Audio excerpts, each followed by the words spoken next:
सभी शहजादे शहजादियाँ बहुत अच्छे होंगे, खुश होंगे, खुशहाल होंगे, पढ़ाई को एंजॉय कर रहे होंगे। तो आज हम और आगे के क्वेश्चन डिस्कस करते हैं। फोर्थ क्वेश्चन है, मैं इसको नोट कर लेता हूँ। 1 2 3 टर्म पहले के मल्टीप्लाई करें। फर्स्ट टर्म में तो 1 से शुरू हुआ, फिर 2 मल्टीप्लाई किया है, फिर 3 भी मल्टीप्लाई किया है। बीच में डॉट का मीनिंग है मल्टीप्लाई हो रही है, प्लस मल्टीप्लाई 3 मल्टीप्लाई 4। पहले दूसरी टर्म में तो 2 से स्टार्ट हुआ और आगे उसके 3 और 4 जो नेक्स्ट नेगेटिव नंबर्स हैं। ऐसे फिर यहाँ आएगा 3 4 5 3 5। थर्ड टर्म में तो 3 से शुरू चलती जाएगी ऐसी story, dot dot dot dot dot dot dot dot dot dot dot dot plus n next term होगा तो 5 से शुरू होगा एन। नेक्स्ट टर्म क्या होगा, उसके +1 करने पे आएगा। अगला टर्म क्या होगा, +2 करने पे आएगा। और इससे आगे जाना नहीं है, 3 टर्म इंटू करना। इक्वल्स टू क्या दे रखा है वो भी देखते हैं। दिया हुआ equals to n into n plus 1 n plus 2 n plus 3। n से शुरू होके n प्लस 3। तो हमें इसको इक्वल्स टू प्रूफ करना है n into n plus 1 n plus 3। फिर यहाँ फर्स्ट स्टेप प्रूफ का, फर्स्ट से पहले वाला जो स्टेप होता है जस्ट इंट्रोडक्शन के लिए, स्टार्टिंग करने के लिए, वो स्टेटमेंट को हम p ऑफ n लेट करेंगे। Let the given statement be p of n। Okay, मान लो ये जो पंक्ति दे रखी है वो n में दे रखी है, where n is a element of natural number, where n is an element of natural number. और हमें क्योंकि principle of mathematical induction use करना है तो 3 पॉइंट थ्योरी यूज करनी है। मतलब फर्स्ट स्टेप उसका रहता है n इक्वल्स टू 1 लेट कीजिए, let n equals to 1 n 1 let करेंगे और इस n की वैल्यू हम 1 पुट करेंगे इसी पंक्ति में p ऑफ n में। क्या बनेगा देन p ऑफ n की जगह लिखेंगे p ऑफ 1, n की वैल्यू 1 पुट कर रहे हैं, विल बी सच दैट ये कुछ ऐसी देखने में आएगी पंक्ति। तो देखो 1 का मतलब पुट करने का अगर n इक्वल्स टू 1, तो मतलब हम देखो यहाँ पे इन जनरल, अगर जनरल टर्म क्या है इसकी लेफ्ट साइड की, ये NSM इस तरह से लिखी जा रही है। तो बोलते हैं अगर जनरल टर्म ये है तो इसका मतलब n की वैल्यू में 1 रखनी है, तो लेफ्ट साइड क्या बनेगा, left side will be into 1 plus 1 means 2 into 1 plus 2 means 3। तो लेफ्ट साइड ये हो गया इक्वल टू, राइट साइड में क्या करना है 1 into 1 plus 1 into 1 plus 2 into 1 plus 3 upon में 4। तो 1 into 2 into 3, 2 into 3 6 equals to 1 into 2, 1 plus 1 2, 1 plus 2 3, 1 plus 3 4 और नीचे भी एक 4। सो ये 4 इस 4 से कट गया, डिवाइड हो गया, तो रह गया 2 into 3 6। So we get 6 equals to 6. So number 6 equal to number 6, which is true. So which is true. Okay. So अगर ये true है तो हम बोल सकते हैं ये कंडीशन हाई है n equals to 1 रखने पे पंक्ति में, तो हम बोले पंक्ति 1 के लिए true है, therefore p of 1 is true. Okay. So now next step is that we will suppose that the same statement is also true for any natural number k. So मान लीजिए next step, let p of k is also true. p of k is also true. ये भी true है, where k is element of natural number. जहाँ पे जो k है वो भी natural number का एक element है। मान लीजिए p of k भी true है और where k is element of natural number. Okay. अगर ऐसा होगा तो फिर ये पंक्ति के में लिखने पे कैसी बनेगी, जो आपको पंक्ति स्टार्टिंग की दिख रही है जो क्वेश्चन में दे रखी है, ये कैसी दिखने में आएगी, मतलब हमें n की जगह k रखना है और बाकी सेम पैटर्न फॉलो करेंगे। ये statement p of k will be such that पंक्ति k में ऐसे लिखी जाएगी, पहला टर्म होगा 1 into 2 into 3 plus second term will be 2 into 3 into 4 plus third term will be 3 into 4 into 5 plus so on up to and its term, but n की value क्या रखनी है इस समय क्वांटिटी में के, सो विल पुट हियर के। अगला टर्म क्या होगा, 3 टर्म लिखने के लिख दिया, अगला टर्म आएगा 1 ऐड करने पे के प्लस 1, अगला टर्म आएगा 2 ऐड करने में के प्लस 2 इक्वल्स 1।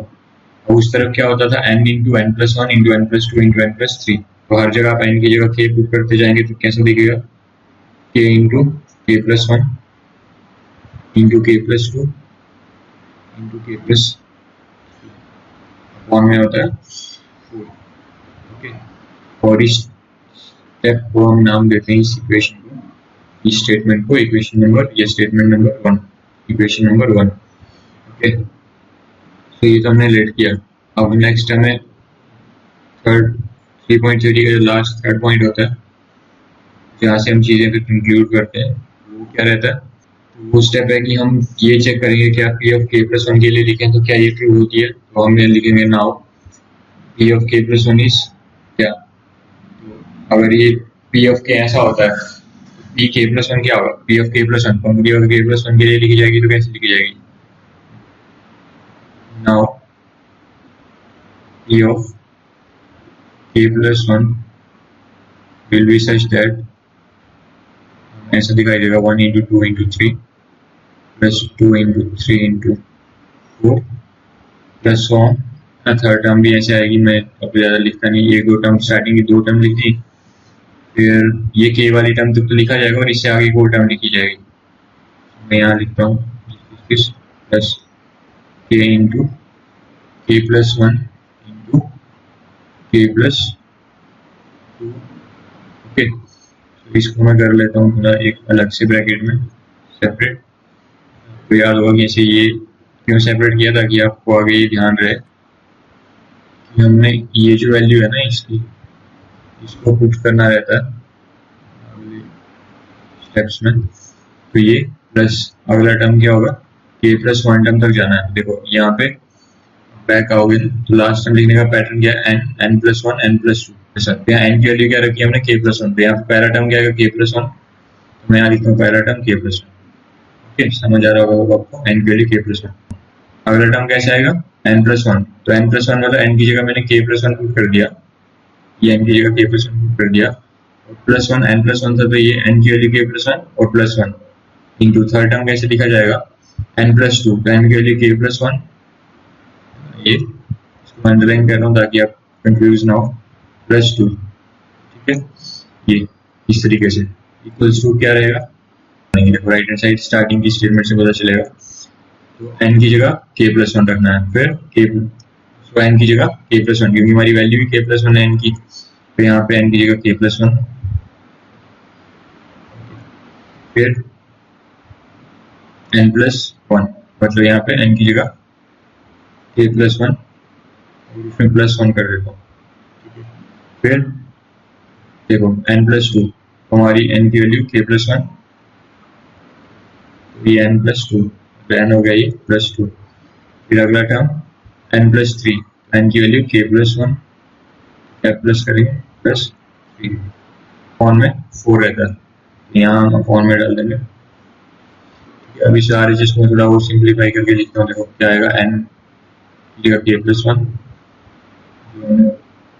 ऑलरेडी पुट किया हुआ है, नेक्स्ट के प्लस 1 प्लस 1 क्या होता है 2, के प्लस 2, अगला 2 प्लस 1 3, के प्लस 3, नेक्स्ट 1 प्लस 3 के प्लस 4 अपॉन, तो आपको अब देखो इसको मैं ऐसे लिखता हूँ बॉक्स ब्रैकेट में, इसमें स्टार लगाता हूँ, स्टार लगाने का रीजन आपको पता है ताकि आपको ये टेंशन रहे। अब हमारा एम है कि ये जो लेफ्ट साइड है ये भी हम सिर्फ लेफ्ट हैंड साइड को ही सॉल्व करेंगे अब आगे, और उसको ही सारे जिसके बराबर मैं ले आऊंगा, और जब वो हो गया फिर हम बोलेंगे स्टेटमेंट ट्रू हो गई, और फिर ये हर एक नेचुरल नंबर के लिए ट्रू होगा। ठीक, तो नाउ अब सिर्फ एलएचएस को लेके चलते हैं, मैं लिखता हूँ एलएचएस। अब ये जो ब्रैकेट है इसकी जगह देखो यहाँ से लेकर के और यहाँ से यहाँ तक एक टर्म को छोड़ के आप ये लास्ट वाली टर्म को छोड़ दोगे ये वाली टर्म को, तो इसके अलावा जो भी इस ब्रैकेट में उसकी वैल्यू तो ये दे रखी है यहाँ पे के इंटू के प्लस 1 के प्लस 2 के प्लस 3/4, तो यहाँ मैं लिखता हूँ इस पूरे पहले वाले ब्रैकेट की जगह के इंटू के plus 1 into k plus 2 into k plus 3 upon में 4। फिर प्लस में क्या है देखो k प्लस 1, और यहाँ पे ये एक्चुअल में लिखा हुआ k प्लस 2 और यहाँ लिखा हुआ k प्लस 3, तो यहाँ पे लिखा प्लस में, यहाँ प्लस में k प्लस 1 इंटू ये जो एक्स्ट्रा टर्म है ये पूरा का पूरा नोट करना है हमें। यहाँ पे देखो ये वाला टर्म, ये एक्स्ट्रा टर्म है, तो इस पूरे को हम नोट करके यहाँ लिखते हैं k plus 1 into k plus 2 into k plus 3, इसके अपॉन में कुछ नहीं means 1। Okay, now this is equals to 1, 4 और 1 का एलसीएम क्या आएगा 4, तो यहाँ हम लिखते हैं k into k plus 1 into k plus 2 into k plus 3 plus 1 और 4 का एलसीएम हो गया 4, तो यहाँ पे पहले एलसीएम लगा लेता हूँ नीचे 4 प्लस में k plus 1 k plus 2 k plus 3, तो यहाँ नीचे 1 का 4 बनेगा, तो 4 से इंटू होने में तो ऊपरी 4 से इंटू होगा, तो 4 into k plus 1 into k plus 2 into k plus. अभी क्या करेंगे नेक्स्ट स्टेप, क्या क्या कॉमन है यहाँ पे k plus 1 k plus 2 k plus 3, यहाँ भी इतना सा part k plus 1 k plus 2 k plus 3 common है, तो मैं ये जो हिस्सा है k plus 1 k plus 2 k plus 3 यहाँ से यहाँ तक पूरा इसको कॉमन ले लूँ तो क्या बनेगा equals to k plus 1 into k plus 2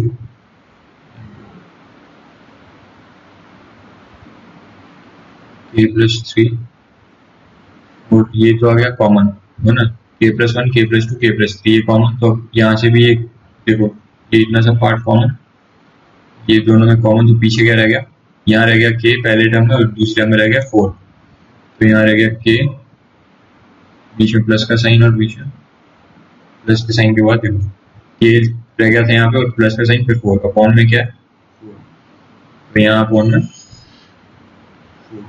अब आप ये अगर नोटिस करो, ये मैं ब्रैकेट लगाता हूँ, ब्रैकेट आइसिस यहाँ पे रिक्वायर्ड नहीं है, बट जस्ट आपको क्लिक करे टच हो बाय बार पीछे ये ब्रैकेट को टैली करो, k plus 1 k plus 2 k plus 3 k plus 4 upon में 4, ये भी क्या बन गया k plus 1 k plus 2 k plus 3 k plus 4 upon में 4। तो क्या कंक्लूड करें यहाँ पे, therefore truth of p of k implies the truth of p of k plus 1। तो हमने कोई भी अगर जनरल नेचुरल नंबर लिया k, तो अगर वो सच होता है ना, इफ हमने कंडीशन यही तो लिखी सेकंड टर्म में, if p of k is true, अगर वो सच होता है तो फिर उसका अगर k प्लस 1 जो है वो भी सच हो रहा है, if p of k implies the truth of p of k plus 1, ये ऐसा यहाँ पे शो हो रहा है, therefore p of n will always be, p of n जो हमेशा ट्रू होगा, ये हमेशा ट्रू होगा, और जहाँ पे n क्या होगा, where n will be an element of natural number, n will be an element of natural number। ये hence प्रूव, ये प्रूव करना था hence। ओके, अब आपको चीजें समझ आई होंगी। Next problem will solve in next class. Thank you, God bless you all.